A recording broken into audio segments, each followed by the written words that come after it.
Today is Tuesday, October 17th. There are a lot of questions about Hero in our indicator and how you can use it. And we also get a lot of questions about how SpotGamma data can be used for futures traders. So we want to give you some examples today of some of the signals that our data was giving. So let's start with Hero. In purple as our indicator, if the purple line is going up, it generally infers that traders are buying calls and selling puts. That's bullish options order flow. It suggests that it should move the market higher. And so you can see as the market opens here, the stock market is fairly flat to trending lower, but the options market starts to move higher, right? And you see basically $1.5 billion of hedging flow would be required to hedge this move. And so the stock market moves up in sync with that.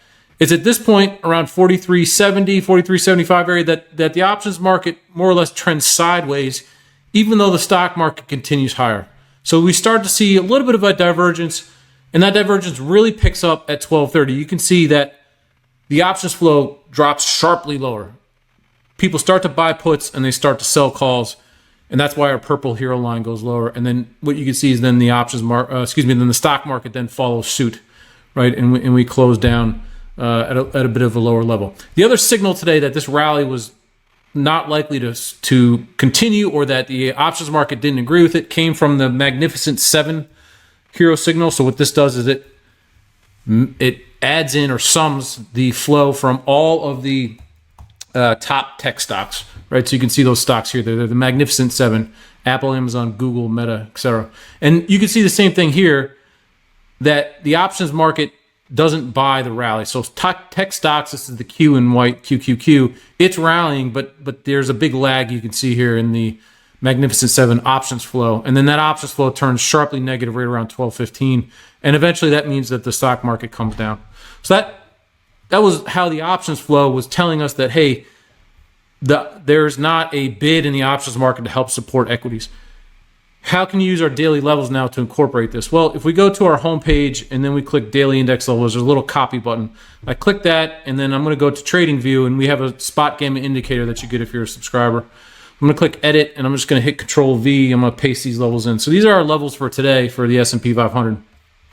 And there's a couple things that I want you to notice here. Number one is our one-day estimated move. So this strikes at the open, and it's valid until the close. So it's the range of day.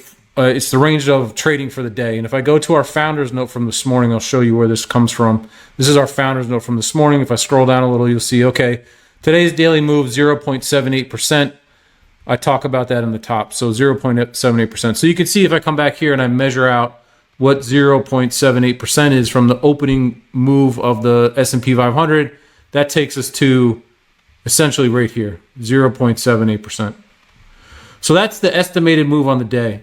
Now what you note here is that there's a little bit of a spread here, a few handle spread, but the point here is that here's our resistance line, 43.95. You can see it's the C2 line. And so what happens is the stock market rallies, and it essentially has moved above our range for the day. So not only do you have the stock market breaching our daily trading range, but you also have all of the options flow that we just talked about in Hero. It turned negative at that point, right? And that negative options flow suggests that the market should mean revert. So you have essentially an overbought condition that syncs with the fact that Hero options flow is coming down.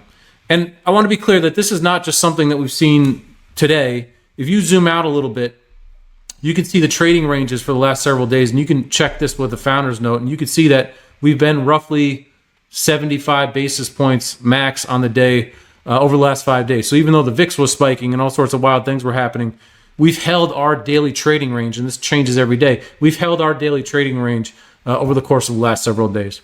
Now we think that tomorrow's VIX expiration, and so ranges are likely to start to change, and we'd love to update you on this information. If you're a SpotGamma subscriber, you'll get those updates. If you have any questions, please send them over to info@spotgamma.com, and we'd love to talk to you.